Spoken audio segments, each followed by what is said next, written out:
Welcome back sa ating pangalawang araw dito sa Malapascua Island Tour.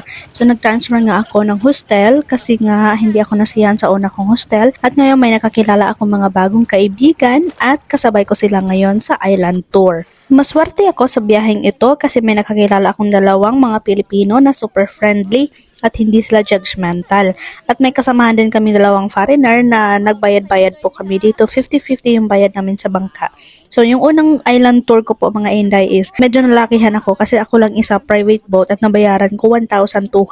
We earn sa bangkang ito ay 1,000 lang po at apat na po kami magbabayad. So hindi po siya talaga mabigat sa bulsa. At eto mga Inday, sinubukan namin kainin yung sea urchins nila dito at napakaraming laman yung sea urchins. First time ko talaga makakain ng sea urchins na nalasap ko talaga yung flavor talaga ng sea urchin.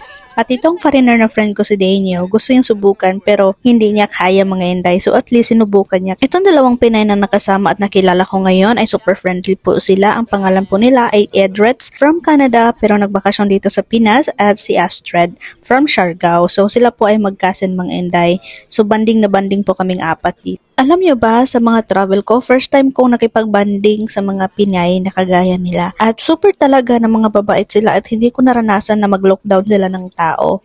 Kasi kung ano man yung mga treatment nila sa mga foreigner, ganun din yung treatment nila sa akin. Sa unang video ko is malungkot ako kasi nakaranas ako ng panghuhusga ng mga Pinay din. Pero at this time, nakasama ko yung dalawang Pinay na nakikilala ko, never po sila nang husga at hindi po talaga sila judgmental. So masaya lang po ako mga Inday na kahit papano is may nakasama ko mga Pinay. Mga nagta-travel din sila at nag-save, so pareha kami ng hostel na tinitirhan this time sa Malapascua. So sinasabi ng iba na ako daw ay napaka-OA kasi sa mga travel ko, mas kasama ko ang mga foreigner kumpara sa mga Pinoy. Alam niyo ba mga Inday na mas gustuhin ko na lang na makasama ang mga foreigner kaysa mga Pinoy? Kasi hindi man siguro lahat, hindi ko naman nila lahat, pero usually talaga sa mga na-experience ko, yung mga Pinoy is mga chismosera, mga himantayon, mga chismosa, kung ano man yung nakikita nila sa'yo, chinichismis ka, yung mga foreigner na mga kasama ko, they don't care kahit mataba ka man, o slim ka man, or payat ka man, o kahit anong anyo ng katawan mo, kapag sila yung kasama mo, never mind. They mind their own business. So, yan yung nakagustuhan ko kung bakit nakikisama ako sa mga foreigner. Kasi naman talaga, I am a cheap traveler also, na mga experience ko na mga mag-travel ng ganito. Pero yung mga foreigner talaga nakikita nyo na may mga malaking backpack, mga backpackers, ay sila din po ay nagta-travel long term, pero nagtitipid din po yan sila. Kaya pinipili nila yung mga hostel. Itong mga kasama namin dito mga Inday ay mga nagtatrabaho po sila sa hostel na tinutuluyan namin at napaka-friendly din po nila at pinasabay nila kami na magkuha ng mga sea urchin.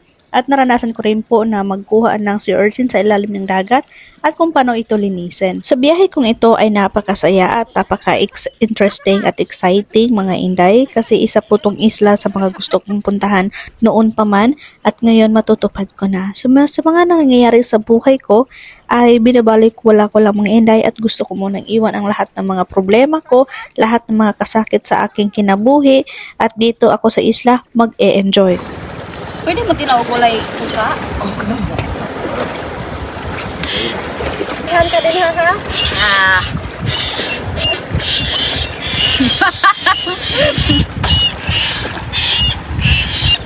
Sea urchin! Shit! May lupat sila. Pero dire, mas colorful. Dire, gagmay lang. Let me be your boo, the one you talk to, the one you keep on calling your baby. Let me be your one, the one you trust, the one you want to take home to your mama. I'm so blessed and grateful na na-experience ko ang buhay isla dito. So first time ko talaga nakakain ng sea urchin kasama ang itong bahaw. So sa mga video ko lang po talaga nakikita yung mga tao na nakumakain ng urchin kasama yung kanin na mga Inday. So yung tingnan yung sea urchin, napakalaki yung sea urchin at lasap na lasap ko po talaga yung lasa ng sea urchin. Nung unang tikim ko sa sea urchin ay hindi ko nagustuhan kasi langsa kaayo mga Inday. Pero yung malaki malaking sea urchin na ito, talagang napakasarap talaga siya. Dito sa part na ito is nandito po kami sa north side of the island at malalim po ito dito na side, pero dito po kami nagstay para kumuha ng mga sea urchin at tingnan ang mga mabubusog at makukulay na mga isda.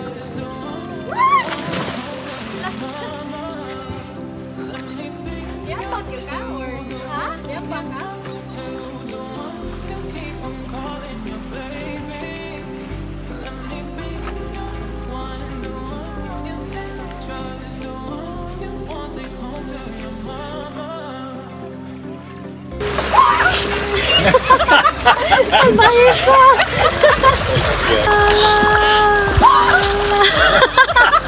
Salbahisa! Hey guys!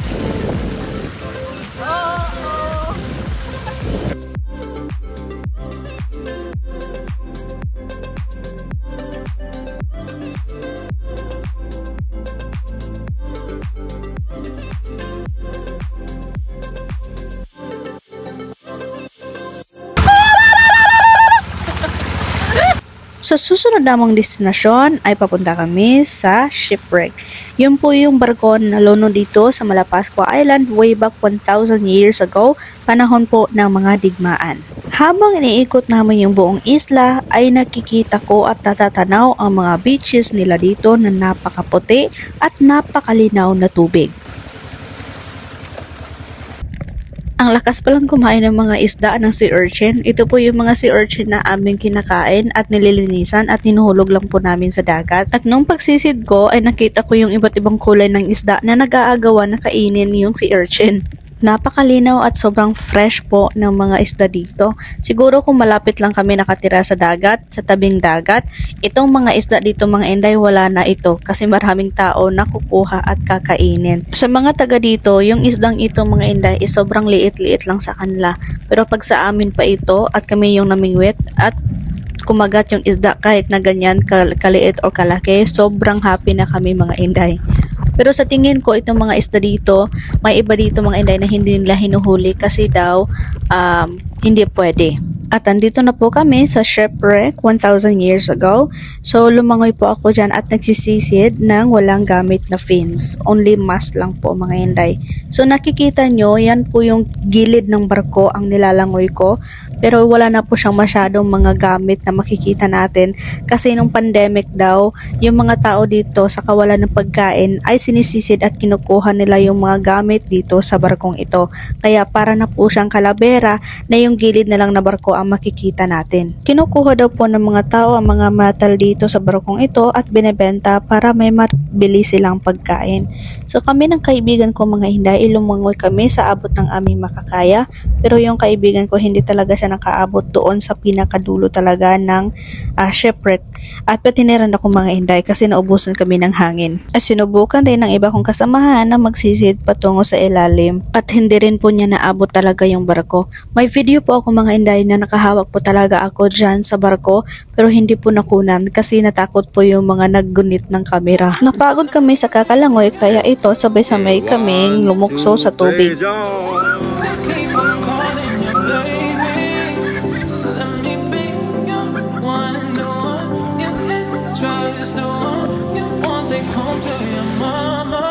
I want to try to do a bomb. Yes. There's a type of bomb they do in New Zealand which is different. I've been trying to practice it, but I don't know if I can do it. It's like ass. Can you hold? Yeah, for sure. Thanks.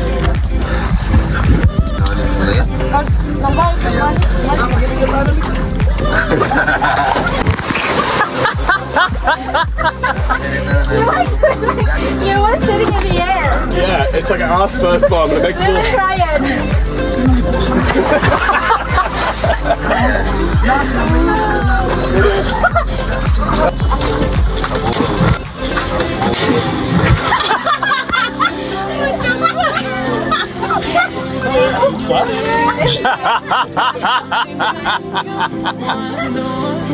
Nag-enjoy po kaming lahat sa trip namin ito at sa banding namin ito. At this time mga Inday ay patungo na po kami sa aming hostel. Uuwi na po kami at kahit nasa uwian ay kantahan pa rin mga Inday.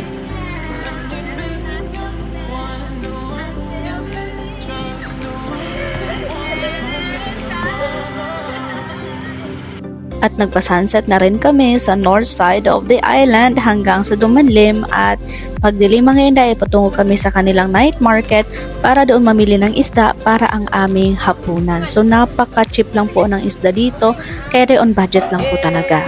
At pagkatapos ng aming hapunan ay nakipag-banding po ako dito, nakipag-jump po ako dito sa kanilang live band. Pretend that it's the weekend now. We could pretend it all the time. Can't you see that this is raining? The rain, no need to go outside. Hi, I'm Masha, I'm 29 and I'm from Russia. Okay. Hello, my name is Laura, I'm from Switzerland and I'm 31 years old. Wow. Hi, I'm Ines, I'm old and I'm from Austria. I'm Sarah, I'm 27, I'm from Canada. Wow. I'm Renee, 49, from Switzerland. Hey.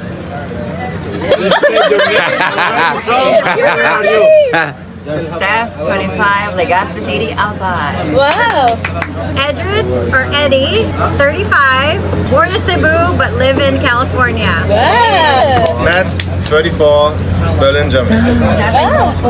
Jacob, 24, also Berlin, Germany. Flora, 23, Berlin, Germany.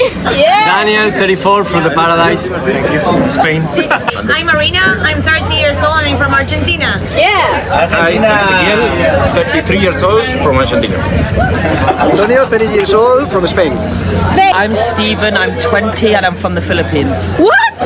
I'm Mara, I'm 23 and I'm from Germany. That's what you said yesterday. My name's Alistair, 31, I'm from Australia. Hello, my name's Liam, I'm 28 years old and I'm from the UK. Yeah. I'm Andrew, 29, UK. I'm 15 years old from Philippines.